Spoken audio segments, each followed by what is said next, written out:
Acquisition au procès de l'assassinat de Samuel Paty. Des peines d'1 an de prison à 16 ans de réclusion ont été demandées contre les 8 accusés. Bonsoir Jean-Baptiste Marty. Bonsoir Pierre, bonsoir à tous. Vous suivez ce procès pour Europe 1, des réquisitions marquées par des requalifications des faits pour certains des accusés, suscitant l'incompréhension des parties civiles.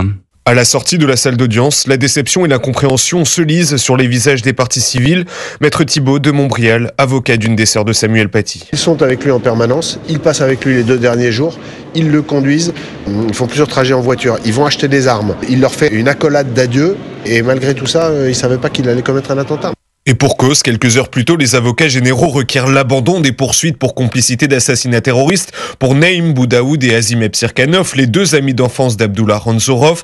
L'association de malfaiteurs terroristes est finalement requise. Nous savons avec certitude que les 2 accusés étaient au courant de la radicalisation d'Ranzorov, lance pourtant l'avocat général, mais il admet ne pas avoir la certitude que les 2 hommes étaient au courant du passage à l'acte. 16 et 14 ans de prison sont finalement requis, les peines les plus lourdes, mais loin de la réclusion criminelle à perpétuité qu'ils encouraient. Quant à Brahim Chnina, père de la collégienne à l'origine des fausses rumeurs, et Abdelhakim Sefrioui, 10 et 12 ans d'emprisonnement sont requis pour les 4 derniers accusés, tous appartenant à la sphère djihadiste. Cela va de 12 mois à 5 ans d'emprisonnement. C'est désormais au tour de la défense d'être appelé à la barre. Merci Jean-Baptiste Marty du service police-justice d'Europe 1.